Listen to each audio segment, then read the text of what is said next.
Greetings, friends. Prepare for another thrilling journey as we delve into Reddit's most bizarre tales. We're plunging deep into the quirkiest corners of the web. Grab your popcorn and join us on this adventure. Remember to hit subscribe and like.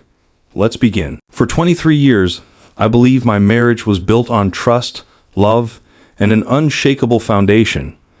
My wife and I had our ups and downs, like any long-term relationship, but never in my wildest dreams did I think our bond could be shattered by infidelity. It wasn't just the act itself that devastated me. It was the sheer betrayal of everything we had built together, the life we had shared, and the trust I had placed in her. Our marriage had hit a rough patch in the months leading up to that fateful weekend. We were still connected, but there was a growing distance between us. It felt like we were both stuck in a routine, going through the motions without really engaging with each other. I noticed she was on her phone more than usual, but I chalked it up to boredom or stress. Little did I know that those seemingly mundane interactions were a sign of something far more troubling.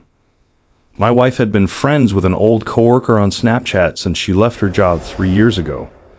According to her, their communication was sporadic and insignificant, just random messages about nothing important. I didn't think much of it at first, but as the weeks went by, something about her behavior started to nag at me. She seemed more distant, more secretive, and I couldn't shake the feeling that something was wrong. 2 days before I was scheduled to leave for a weekend trip with the guys, she received a message from him. He was moving out of state and wanted to see her before he left. When she mentioned it to me, I didn't sense anything suspicious in her voice, but the feeling of unease persisted. I couldn't put my finger on it, but my gut was telling me that something wasn't right. That unease led me to do something I never thought I would do. I bought 2 hidden audio recorders. I felt guilty for even considering such a drastic measure, but I couldn't shake the suspicion that had been growing inside me for weeks. I told myself that I was being paranoid, that I would find nothing, and feel foolish for doubting her. But I needed to know the truth. The night before I left, I discreetly placed the recorders in strategic locations around our home. I knew it was a breach of privacy, and part of me hated myself for doing it. But another part, the part that was desperate to understand what was happening, couldn't be swayed. I needed answers no matter how painful they might be. I went on my trip as planned, trying to push my suspicions to the back of my mind and enjoy the weekend. But it was impossible to fully relax. My thoughts kept drifting back to my wife and what might be happening in our home while I was away. When I returned, the first thing I did was retrieve the recorders and listen to what they had captured. What I heard confirmed my worst fears. The man had come to our home. My sanctuary, the place where we had raised our children, celebrated anniversaries, and created countless memories, had been defiled by their actions. The details of their encounter were more than I ever wanted to know, each word and sound tearing a deeper wound in my heart. She didn't even try to hide it. It was as if she believed she would never get caught, or maybe she just didn't care anymore.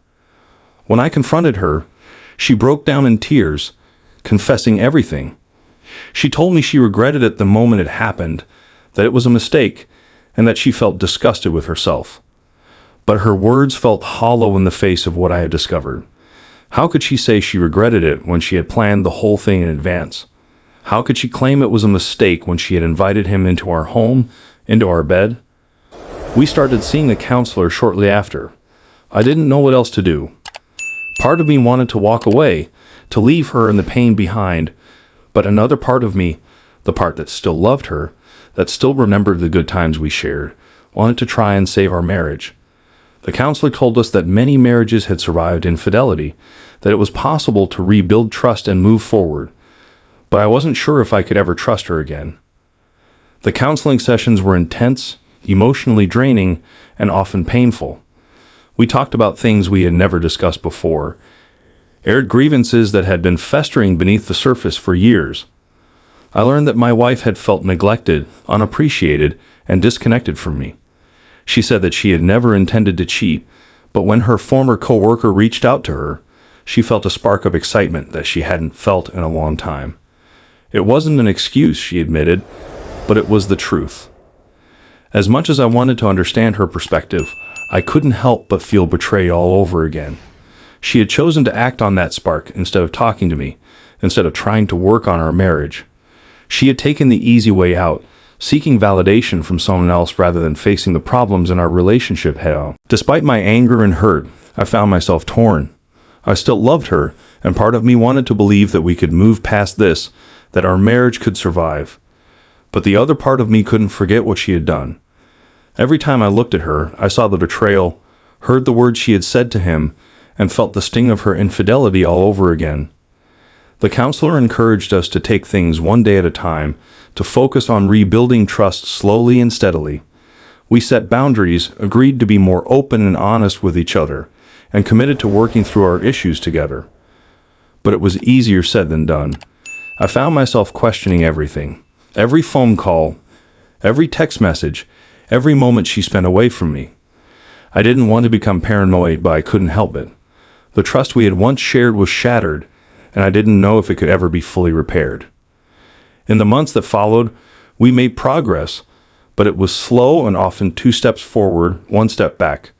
There were moments when I felt hopeful, when I believed that we could come out of this stronger than before. But there were also moments of doubt, when the pain and anger resurfaced, and I questioned whether I was doing the right thing by staying. One of the hardest parts was dealing with the loneliness. Even though we were working on our marriage, I'd often felt like I was going through this alone. I couldn't talk to my friends or family about what had happened.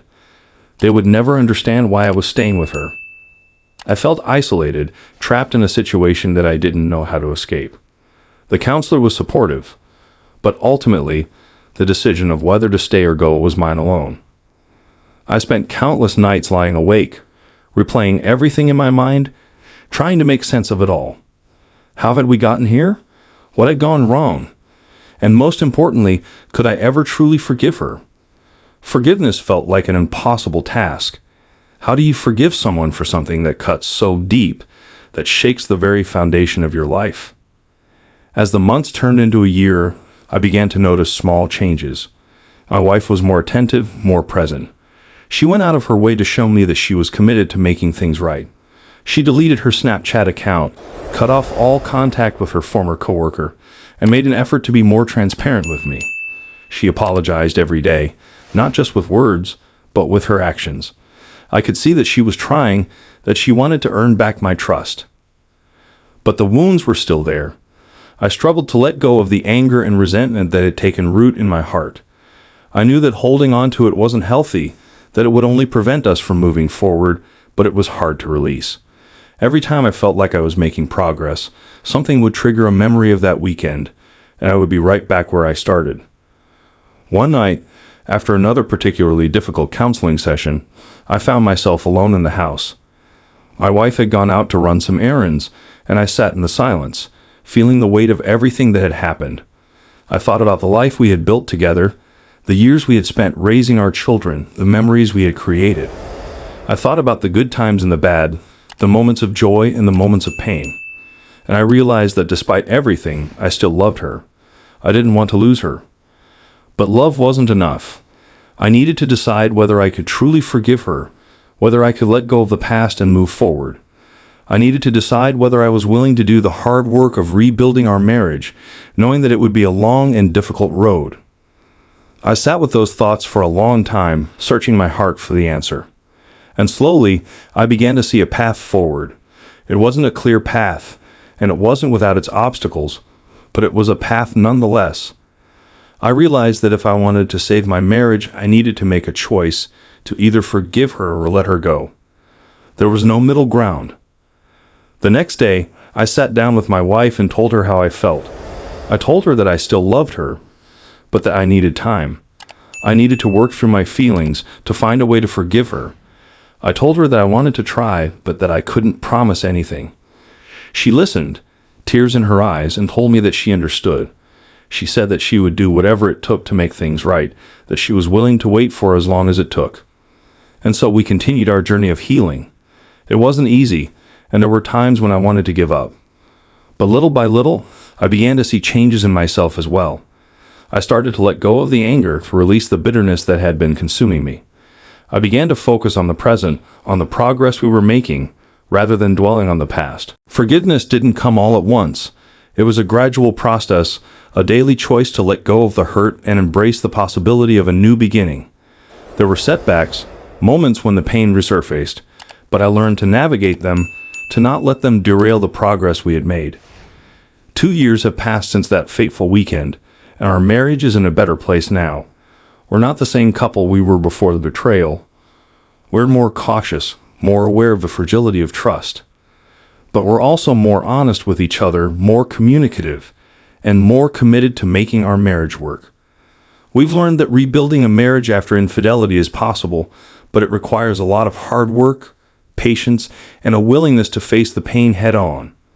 It requires both partners to be fully committed to the process, to be open and vulnerable, and to take responsibility for their actions. It requires forgiveness, not just of the other person, but of yourself as well. Looking back, I can see that we've come a long way. There are still days when the memories haunt me, when I feel the sting of betrayal, but those days are becoming less frequent. The love we have for each other has grown stronger, forged in the fire of adversity. We've built a new foundation for our marriage, one that is based on honesty, trust, and mutual respect. I don't know what the future holds, but I do know that we're in this together. We've faced our darkest moments and come out the other side stronger, and for that I am grateful. Our marriage is a testament to the power of forgiveness, the strength of love, and the resilience of the human spirit.